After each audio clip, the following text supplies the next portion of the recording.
Back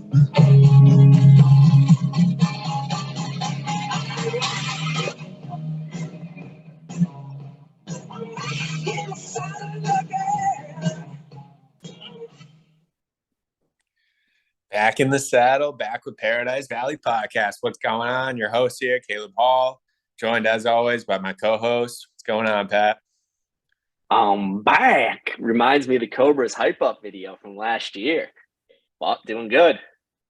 Yep, feeling good. I mean, lost for you to our producer, C Dap, but let's get into it right away. How you feeling, Dap? How you feeling? Welcome to the show.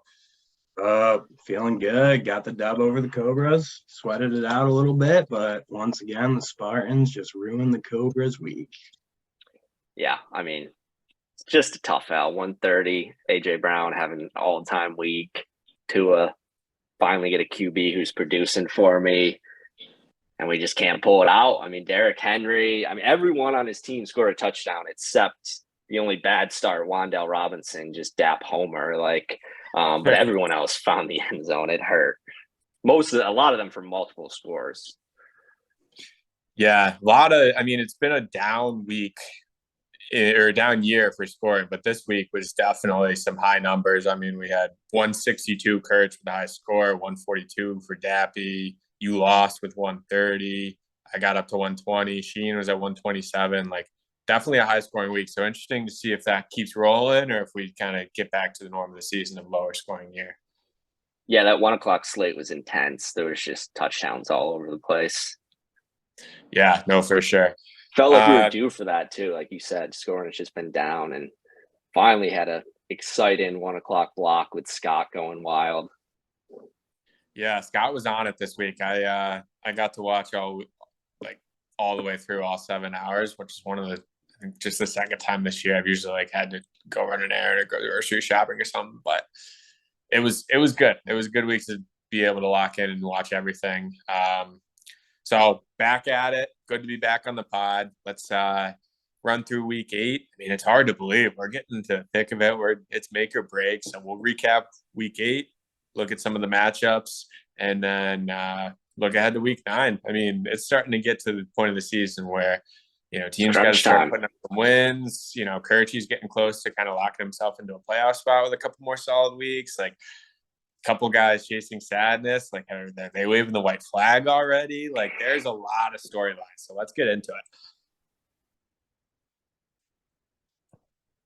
You want to take this?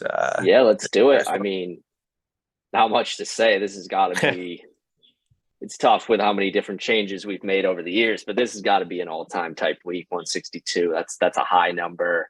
CMC just asserting himself in that 49ers offense. I mean, you could just go down the line. Chubb had a big day. Hopkins had a massive day. I mean, the only kind of bad one, I guess, is Julio, and he still found the end zone. It's actually kind of crazy now that I see Parrish Campbell, Samuel, and Jones each only got 9, but yeah, he was able to get to 162. Big week, and it's just like you said, is D Brown waving the white flag. It feels like everyone's best week is coming against this guy, but at the end of the day, I mean, he only threw up 90, so it's tough. I mean, sometimes you win in that, but in most matchups, that's probably not enough. Just a tough year for D Brown. A lot of tough luck, also some tough decisions. Trades have come back to bite him, but it feels like he's officially in the clown suit running and essentially almost out of the playoffs in my book. Yeah, I mean, just to touch on that last piece you mentioned for D Brown, some tough trades. I know he was really getting into early in the year, wide receivers are the future of fantasy, and I think that mindset came back to bite him because he got Bateman and Adams. Obviously tough week for him, but they haven't been great all year, really. And he gave up Pierce and Cook, who are both top 15 backs. So his roster is looking a lot different if he's got Barkley, Delvin Cook, and Damian Pierce in there right now. The crazy part is I got some inside information. Obviously, you know this, Caleb, but Caleb came to D Brown originally looking to trade for A.J. Dillon, and then they agreed on Pierce. So it's like D was so high on Dillon last year into this year, and he just has not materialized into really a startable running back. He's keeps getting less and less carries, I feel like, with Jones getting more and more. So that's a tough aspect of that decision he made early on. Yeah, just getting a like on Hinge here, pretty solid. But anyways, yeah, no, that's a little inside information on that trade. I wanted Dylan. I probably had the inbox in my inbox for like 30 minutes, 45 minutes, and I was like looking at it, reading on Twitter, just looking at strength of schedule. And D Brown's like, I don't know, kind of hesitant to give up Pierce, but think I'd do it. And I was like, no way you do Dylan. He's like, no, I don't even know if I'll do Pierce actually. And then I just ran and hit accept because it was in my inbox, and glad because I was high on Dylan. And then the other thing is I would have picked Dylan over Tony Pollard, but he took Dylan, I believe, at pick 48. I took Pollard at 52. Wow. So Pollard's on my team and Damian are both on my team because AJ Dillon. I just couldn't get my hands on him. And then quickly on Kirch's team, I'll just say the fact that DeAndre Hopkins has looked as good as he's looked, like hasn't missed a step. Kyler's looking to him. They actually play a little bit in the first quarter or first half. Like they've been real bad the first half, as Kyle always points out, but they've been better. So when he starts going with that Kyler, DeAndre stack, like that could come close to an Allen stack. It's not a death stack, but it's a solid stack. So obviously the pace in the league right now. It is interesting that Kirch's team is just all stacks. It's like he's got 3 Niners, 2 Cowboys, and 2 Cardinals that are like a major part of his team right now. Yeah, 2 Cowboys too, if you count the defense. 3 Cowboys, yeah. Or 3, yeah. All right, Dappy, let's jump to the next one here. Let's see, Raven's Nest and Sandman. This one, obviously there's a little bit of smack talk, and then C-Mac came in a little bit after the fact with Kamara going off, and you could tell Sandman was a little salty about this loss. Oh, so, yeah. He obviously didn't come with his best stuff. Daniel Jones with Mahomes on bye just didn't come to play. Jacobs and that whole offense looked pretty pathetic. So it'll be interesting to see if Jacobs can bounce back or not. I mean, that the whole thing with this team is, the wide receivers are solid, but are the running backs like Sanders and Jacobs?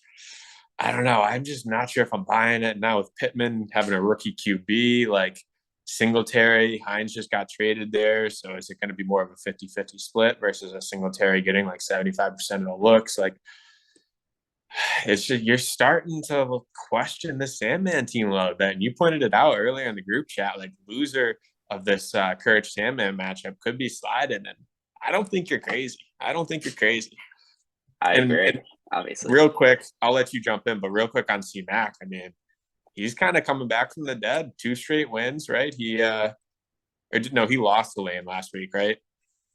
Yes. Yeah. But big bounce back win, showing win for him. Kamara looked good, obviously, but we were talking about it pre-show. Dobbs was solid. Hawkinson just getting traded to the new team. Like, these are 2 teams that, we're feeling at 2 ends of the league, top and bottom, and they might be coming closer to the middle here. Like, we'll see what happens.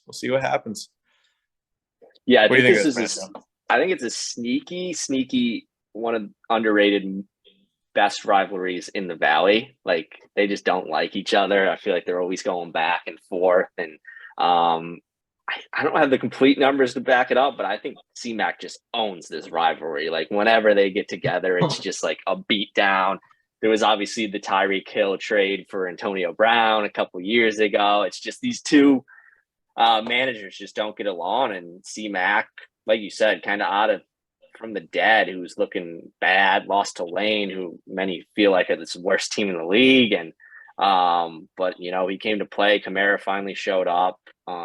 I had a point that side note, TJ Hawkinson, I think the trade is worse for him fantasy wise. Like, he's in a better offense, but the Lions defense is so bad that they're just like going to constantly be in shootouts. So I just feel like there's Jefferson, there's Cook, Thielen, like there's more options in that. And you just feel like the Vikings are probably going to be a team that would have a lead a lot more than the Lions. But I see it with Sandman. I mean, Singletary's neutral, but I feel yeah.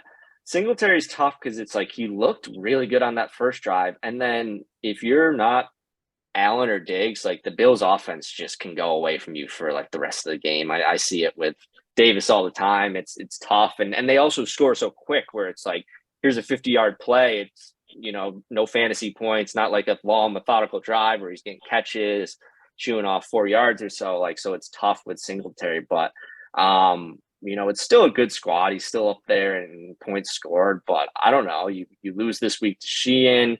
You got a hungry Cobras squad coming to town next week. All of a sudden, Sandman could be 5-5, and we've seen the man collapse out of playoffs before, so why not again?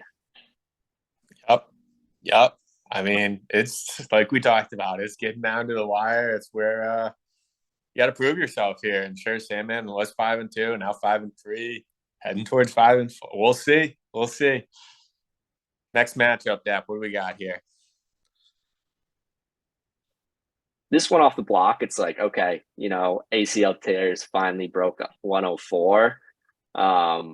But ETN has arrived, and that was a solid trade for Sheehan. He's been really searching for that kind of fourth piece to put him over, and honestly DJ Moore too. Like he's finally producing with PJ Walker. Who would have thought? But that does make Sheehan's squad a lot scarier. I know I was pretty low on it last podcast, but we talked about it with the three-headed monster, and then you add in someone like ETN and DJ Moore, giving some good value at wide receiver 2 for him. Like I think it's got some potential. I still think there's holes like Thielen, Brandon Cooks, Mooney, a lot of question marks for the flex spots, but sometimes you can just make it up when you got Josh Allen and Stephon Diggs.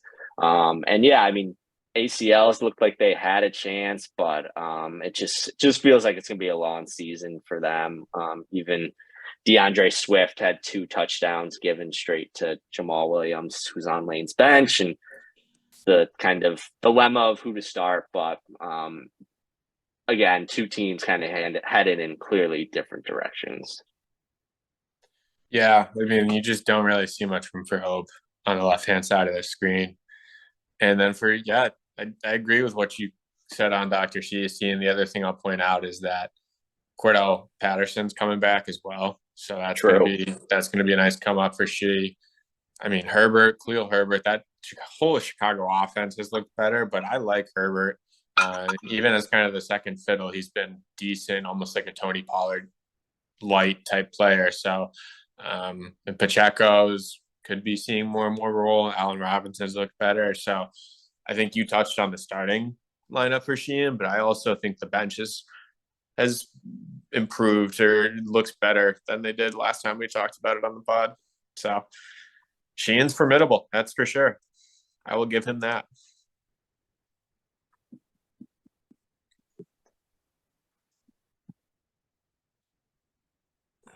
You want to take this one too? Yeah, tight one. I think we all kind of saw how it ended on Monday night. I think Caleb was down like, 12, 22, something like that. Down 14 going into 14, yeah, with Burrow and Joe Mixon, you thought it'd be done by halftime, and it most certainly was not. And the T. Higgins TD took him over the edge, but tough loss for the Dimmer. I feel like he had some quality weeks. Obviously, Deontay Foreman throwing up 31 for you is huge. Jalen Hurts, bona fide top 5, if not top 3 fantasy guy.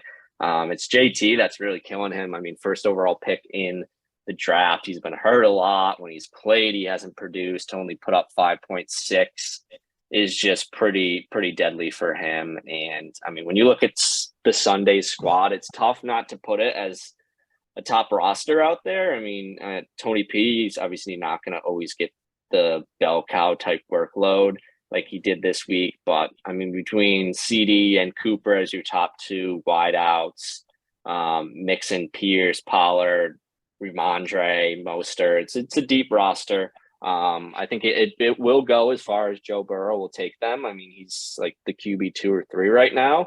Obviously, with some buys, he's probably like more realistically like 6 or 7. But I think that's how the Sunday squads roll. I mean, Joe Mixon too hasn't really lived up to the first round draft pick, but comes down to the Bengals for the Sundays, in my opinion.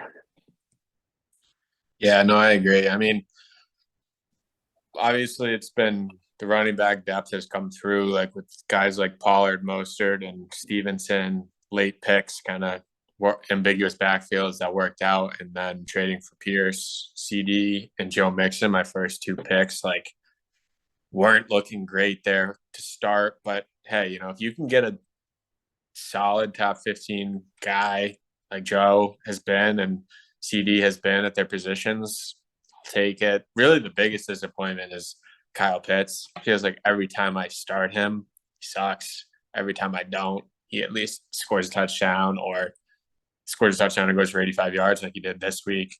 Obviously, the bench, like with Ayuk, D Brown was hitting me up like start Ayuk, start Ayuk. I'm like, who am I going to start him over? I can't do it. I got to sit Ramondre. Like, bad decision. Like, almost cost me the week. Sitting Mostert last week cost me the week. So, biggest thing for me at this point is making the right lineup decisions week in, week out. And so far, I've struggled with it. So, that'll be something for me to worry about. And then on Dimmer's side, kind of crazy. Hines gets traded, and then I don't know if you guys saw, but Taylor tweaks his ankle today. Yeah. And Oh shit. She and Snipes Jackson too. Damn. Does he have him? He picked him up today. It was a good pickup by the She Man.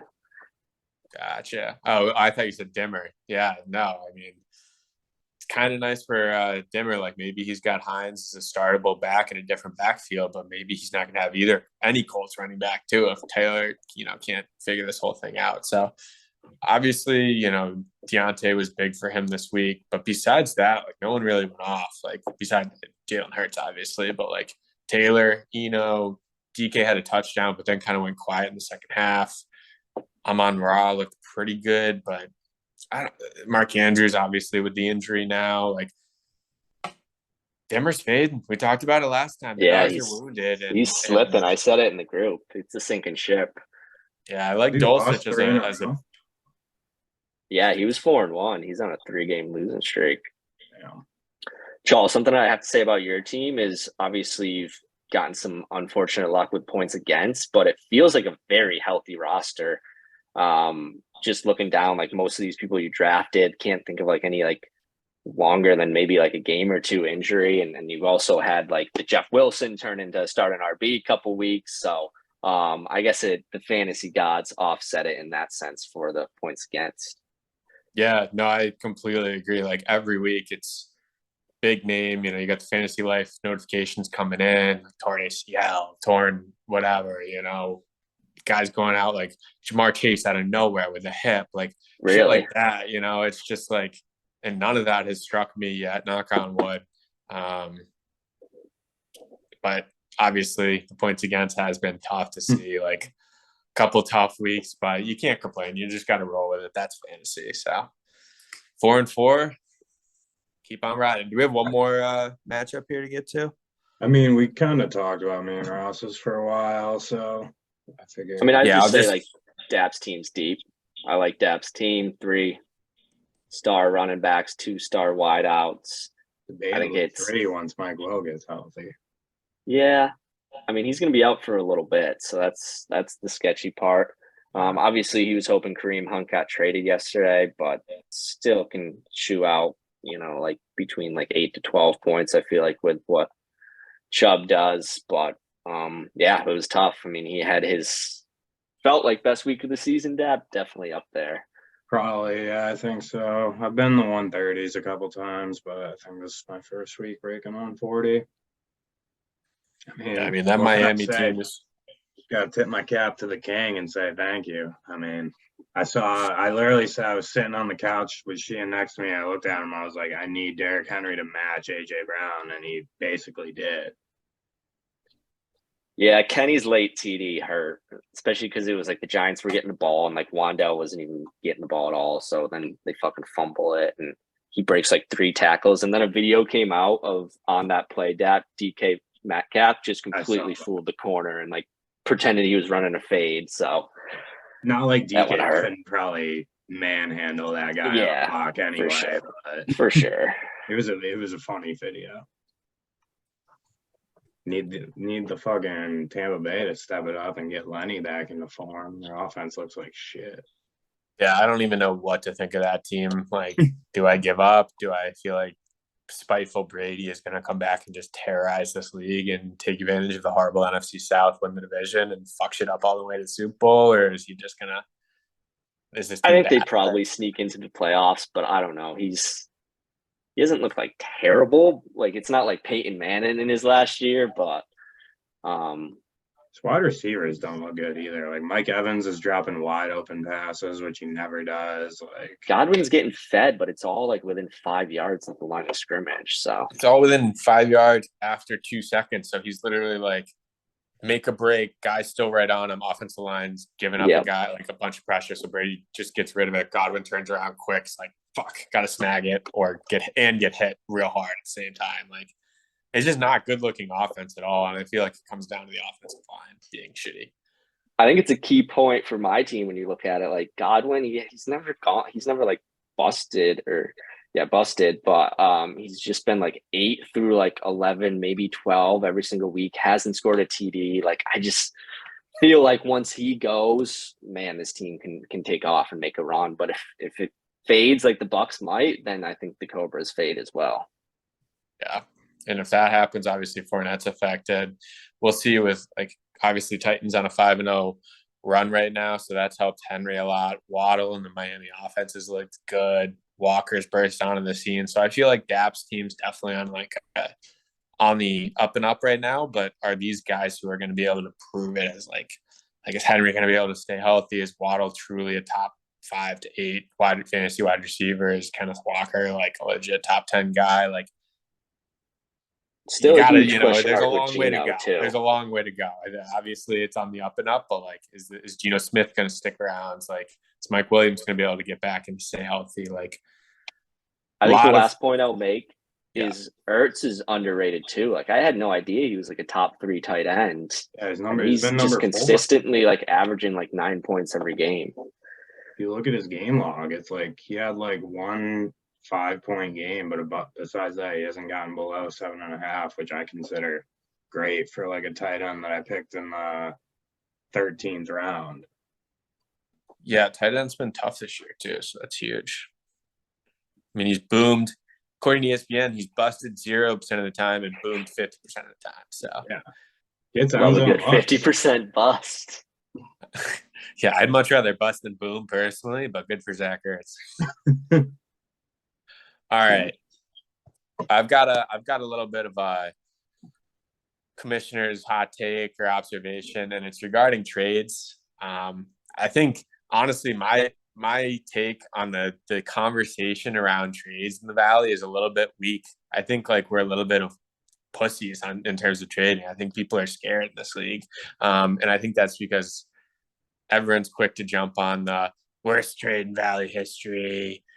That's vetoable, blah, blah, blah. And I think a big reason for that is everyone's kind of looking at, or a lot of people are just looking at like, what have you done for me lately in terms of the players that are traded? What have they done for the person lately? And what are they giving up? And then it's just that instant reaction. And I think fantasy, in my mind, should be a lot much like it's about your perspective on the player. If you think he's going up, if you think he's going down, value-wise, then get rid of him. If you think he's going down, and sell high. If you think you got a target that's not doing well the last couple of weeks, but you'll like him a lot, he's got a good schedule coming up, go buy low. And if you got to give up a little bit more value than you'd like to get him, but because you really believe in it, go fucking do it, dude. Like, it's about having a take or a feel on a player and going with it and making a call. And I think a lot of times everyone's just so scared to be called out by the league or make a bad move. Like, to me, it's a game.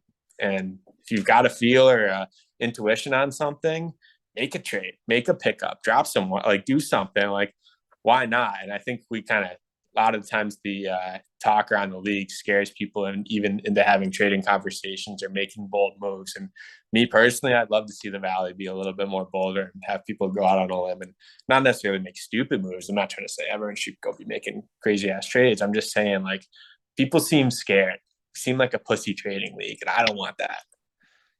I think people are scarred. I think people, like you said, they don't want to lose trades. I think they have in the past that just like ruined a season. Like the Sandman, I know he said like, I've fucked up my roster before making trades, and it's just like, dude, you're second in points, and it just doesn't feel like he's out there trying to make moves.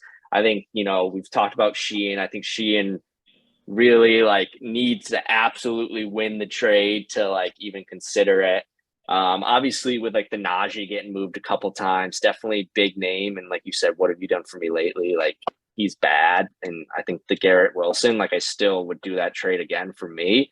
Just needing running backs and Wilson, what he's been. But where D was at, I completely saw it of hey, I'm in a tough spot. This could be a keeper situation. They just lost Brees Hall. This offense could go up. And I mean, through 1 week, he was right. We kind of jumped on Lane. It feels like he's won that end of the trade. And I think it always goes that way. Whoever's the clear winner usually ends up losing. So it's you got to let trades play out. But part of the fun is to have instant reactions and declare a winner or loser from the trade. Oh yeah, no, don't get me wrong. I like the instant reactions. I like the banner. I just don't like what I think is an effect of it, and that people get scared to make trades. And I'm I haven't even really been talking trades the last week or so. So this isn't anything personal or anything like that. But it's just a lot of time, C-Mac doesn't seem like he wants to make a trade. Trevor doesn't seem like he wants to make a trade. Sheehan doesn't seem like he wants to make a trade unless he's clear. I hit him up the other last week, and it was pretty much him just laughing at me, indulge me, bitch. It's who is this? Sheehan. He was pretty much just yeah, what do you got? I'm not accepting it, but I'll listen. Yeah. It's just always feels that way. So I'm just throwing it out there. I would love to see people be a little bit more gunslinger-ish. Obviously, we got a great league, but I'm always going to nitpick to see what we could be doing a little differently. And I just feel like people don't be so scared, man. I mean, yeah, to Ross's point, the two trades that everybody probably said were the fairest this year for Darrow were probably the two worst ones that he's made. The Dalvin Cook for Devontae and the getting rid of Damon Pierce trades, and everybody and nobody even really reacted to those. And those are probably the worst ones that he's made. Exactly. And just the value of players goes up and down so much. If you can get ahead of it by a week because you're this guy is fucking beast. He's going to be worth getting after. And I'm going to make a trade for someone who people clearly think is better right now, but I feel strongly he won't be better in 2 weeks. And I think you guys get what I'm saying. Yeah. For sure. I think, has Dap made a trade? No, he hasn't. So it's Dap, Trevor, and I think that's it. Most of the people have only made one or two. Obviously, D leads the league with 6. But yeah, I mean, Dap's got to be in that category. He's got 0. He even said he's I'm trying to trade Kareem Hunt, and then the guy just couldn't come away with a deal, and it felt like he was overvaluing players. I think I had a package with Antonio Gibson and maybe Garrett Wilson that he declined, and it's a couple weeks later, I would have clearly lost that trade.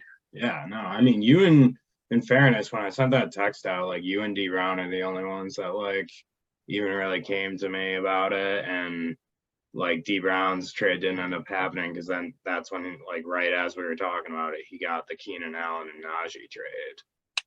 And I was looking, me and him were talking Amari Cooper possibly, and then he traded him away. And I just wasn't a big fan of Gibson or Wilson at the time, so it didn't happen. But yeah, no, I mean, I've gotten a couple opportunities. I mean, one of the trades that I almost made was Damon Harris for Tua straight up the week that Tua got knocked out on the field. So there's some good ones that I've missed out on, some bad ones, but we're not against it. I mean, I tried to get Tony P from Chaw this week, and luckily for his sake, he wasn't even trying to talk it. So yeah, I just knew he was in for a big game. So glad I didn't move that one. Big Tony P truth there too.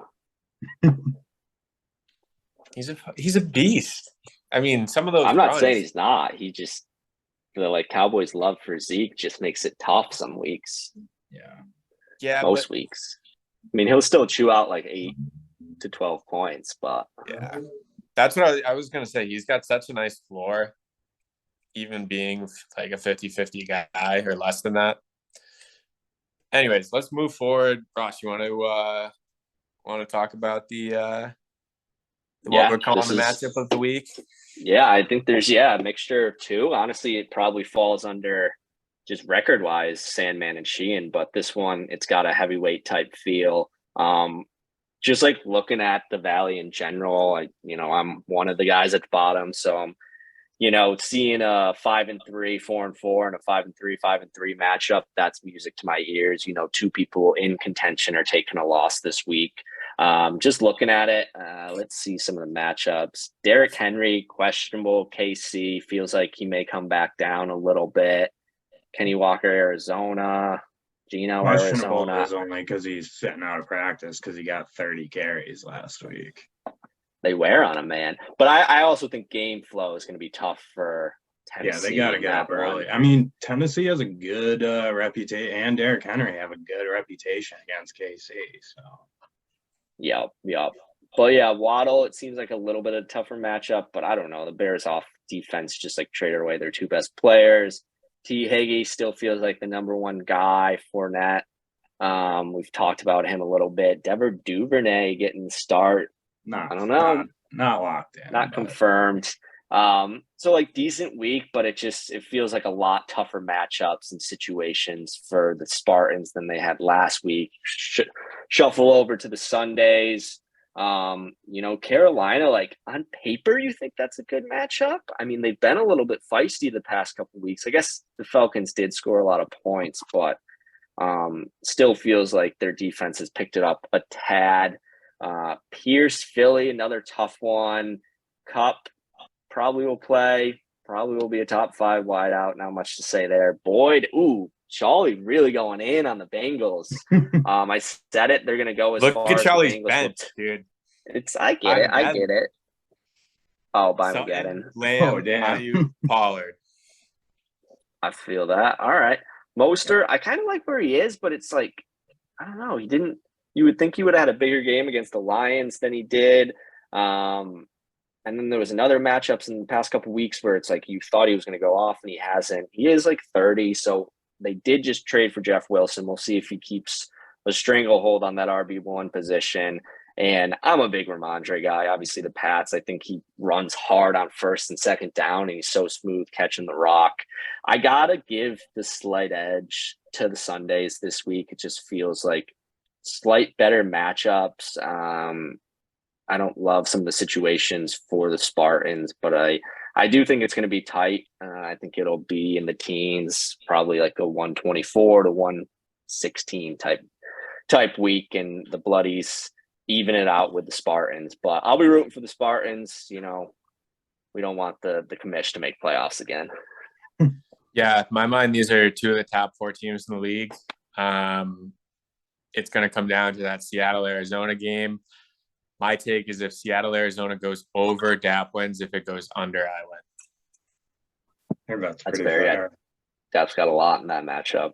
And then also what the hell Cincinnati does is the second big thing. Obviously, starting 3 guys there. I mean, I don't know. Look at my team and tell me I should do something different. It's Rashad. Scroll down a little, Dap.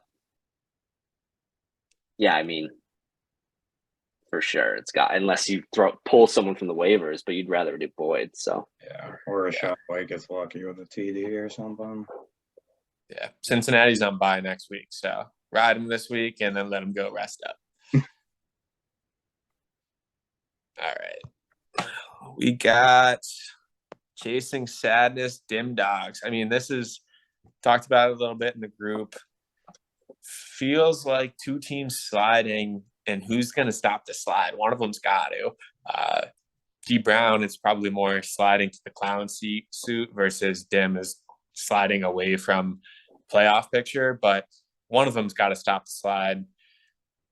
Taylor, questionable. Connor, I feel like even if he plays, it's going to be a split between him and Eno. So maybe Dim just wants Connor to not play. Like RB is definitely messy right now for Dim. We'll see what Foreman can do. He looks like a mini not Jonathan Taylor, Derrick Henry. So, and Cincinnati's D isn't that great. So if Foreman can keep it up and help Dimmer out, I think that would be huge. But the other thing for Dim is Mark Andrews playing on Monday night. Like, sure, Dulcich has been really good, but he's on bye.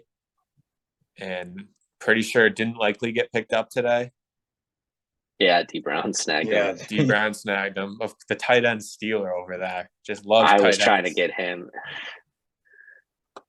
But it's tough because, like, now what's Dimmer going to do if Andrews doesn't play on Monday That's going to be something to watch.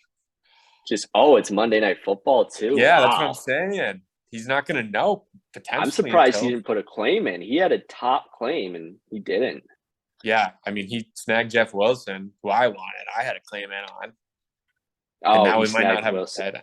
Yeah. But anyways, looking at D Brown's team. So Dimmer's team, definitely some question marks, but as we talked about, Jalen's a beast with a good matchup tomorrow night. DK and Amon, pretty solid, but in decent matchups, but they're going to need to carry in my mind for Dimmer to do well this week. And then D Brown, AJ Dillon, Caleb Huntley running out there with Barkley on bye. Like, just not pretty. Scary Terry, Devontae Adams. I mean, Goddard's been good, but like that's his. I don't know. Just not a lot. Like Drake London and Garrett Wilson, solid young wide receivers, but like when those are the two most exciting names, along with Dallas Goedert on your lineup, like just not looking good, man. Just not looking good. I'm gonna have to give it to Denver, but I could see things breaking the wrong way with some of these injuries to Connor, Taylor, Mark Andrews. I could see Chasing Sadness pull out a dub, but this is going to be an ugly matchup. I feel like both teams under 100. That's my prediction.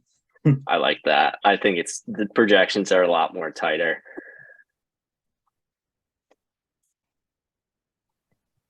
This is an interesting one because like 84 from the guy who's clear cut first place by 2 games. I think he surpassed Sandman for most points, and it's like 84. I mean, obviously the bench is just filled with people on a bye, but I mean, I think you got to go back a couple weeks and say, man, C-Mac couldn't edge out Lane in an ugly game. Like, it was bad. He couldn't edge him out for the victory. Right now, he could be 4-4 with basically a win as long as his guys do like somewhat productive. Like 84 might be like a higher end projection for the lineup Kirch has had now. Like Taysom Hill's projected for 8. Like he could easily throw up 2. So I mean, and Hubbard might not play. It's just ugly. Kenya and Drake. I mean, the fact that it's tough. Obviously, you didn't predict it this way. You traded for Zeke. CMC got traded, so just these buys weren't always going to fall this way. But it's tough for Kirch, and it just feels like it's going to be a loss. And for C-Mac, I mean, Kamara and Cook finally showed where they were drafted, first round picks. If they can keep that up, I still don't really love his wide receiver room at all. I mean, Evans, we've talked about it a little bit. Juju, it just feels like so many options in KC.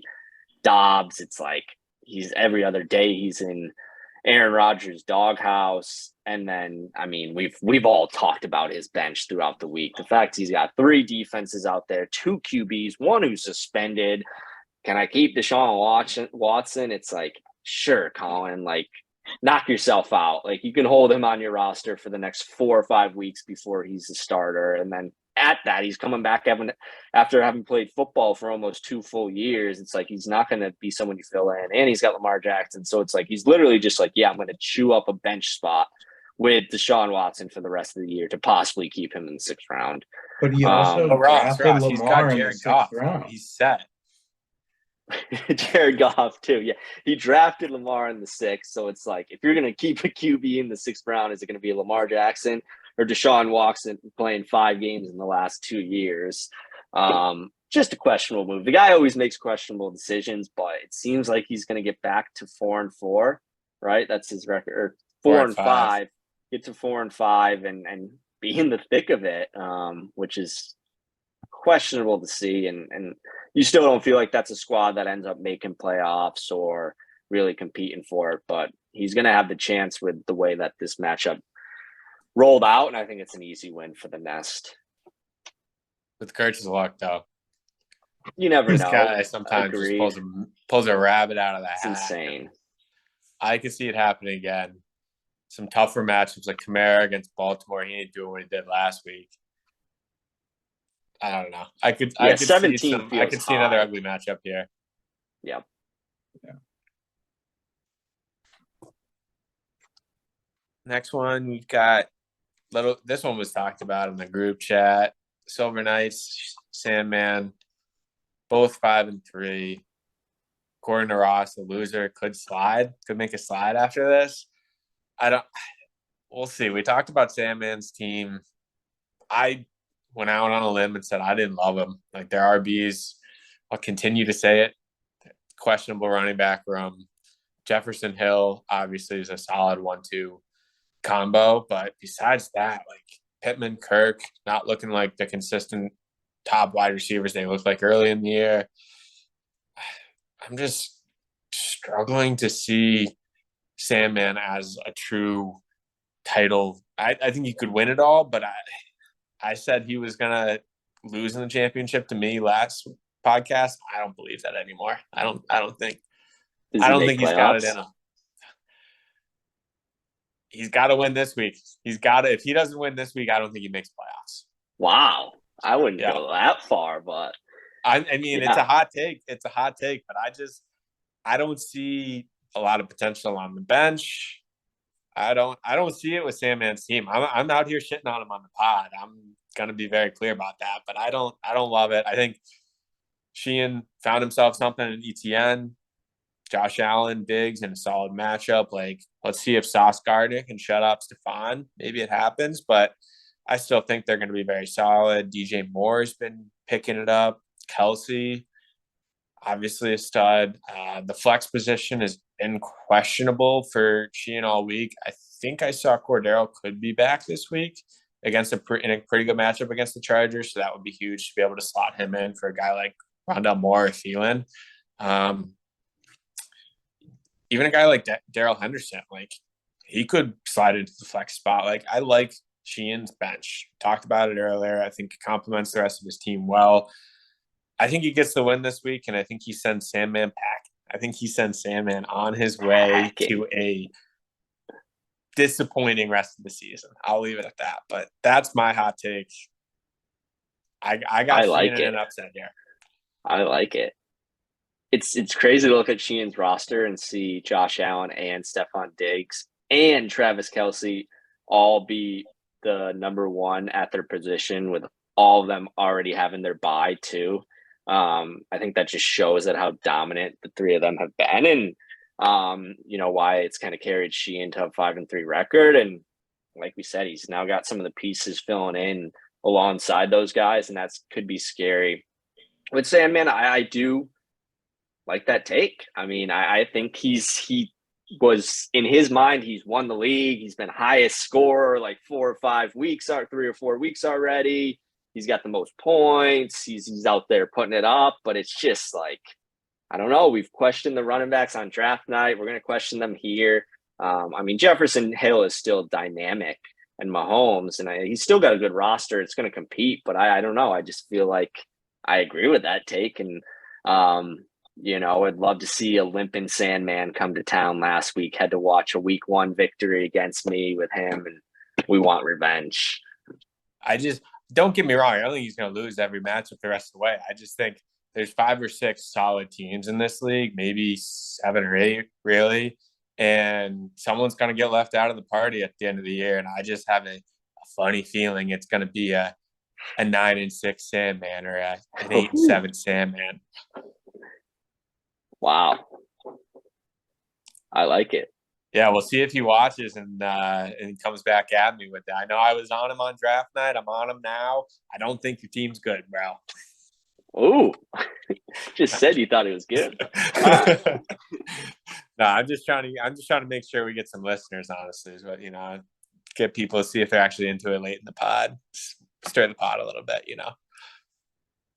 Love it. We got one more. Is that it? It's almost survival time. Cobras in the tears. I mean, it's fun. That's 3. It feels like 2 real solid matchups this week in the Valley, and then 3 just teams not necessarily limping in, but just with low, like 84 and 94. And then I don't know what D Brown was at, somewhere in the 90s, like 3 teams that are clearly underdogs in these other 3 matchups. Obviously, Jamross has got to be loving to see that 94. Swift and Jamal, we talked about it a little bit with that trade Lane made, but now the point you made is just coming to fruition, where it's just like every week, what does he do? Does he start them both? Does he just not really clear and obvious what to do there? And I think he's probably kicking himself a little bit for valuing Jamal Williams so highly just because now Swift's back and he's not sure what to do. Montgomery, Devontae, Tyler, like you could see this team. Oh, it looks like he does have Jamal. I have my cursor over him. I didn't see Jamal in there as a second flex. Oh, wow. I didn't. That must be new. Who did he have in there before CEH? Yep. Yeah. I mean, when same thing that we talked about, Mark Andrews, like Gus Edwards could be a nice play there, but he's on playing Monday night and questionable. So we'll see if he actually knows whether he's going to play or not by the time he's got to make some decisions on Sunday. And if not, he might just have to roll double Detroit backfield, which is a little bit scary. I don't know. I got to go with Ross here. I mean, Eckler's been great. He's got a good matchup. Aaron Jones, good matchup. A.J. Brown, good matchup. Godwin, due for a touchdown. I love that guy. He's due. They look to Edwin. It feels like they look to Evans every single time, or just like Rashard Perryman or something. Like, yeah, or they don't score.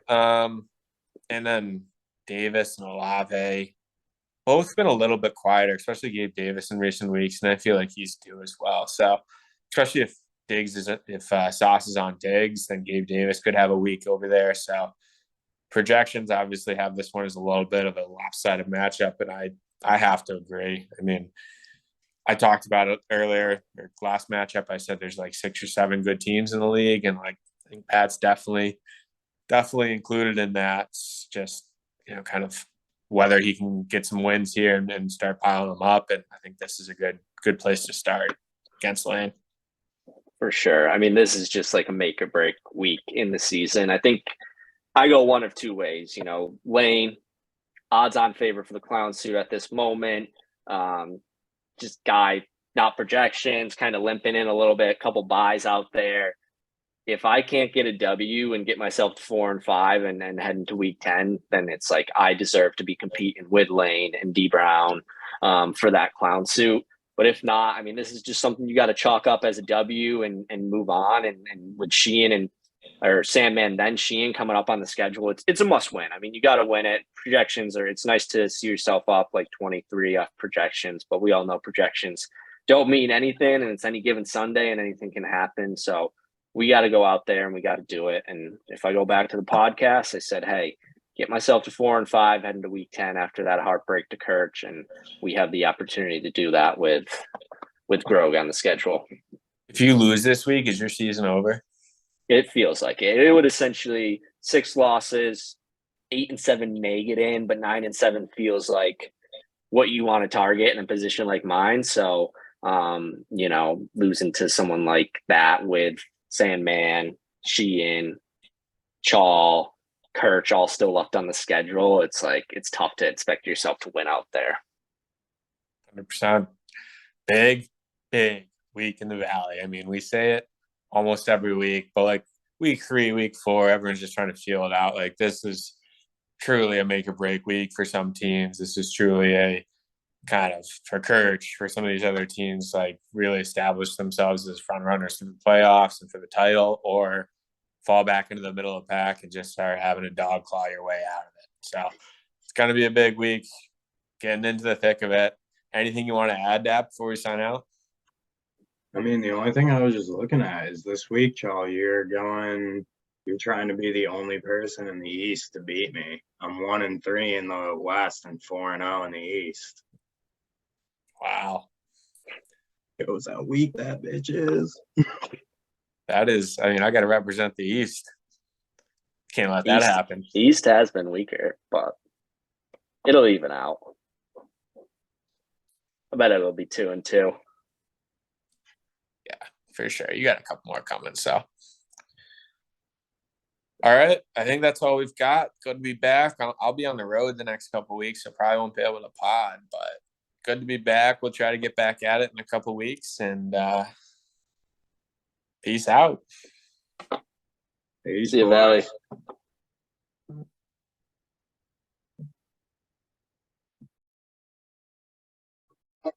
Just kidding. I'm off the 15 passenger. This is G5.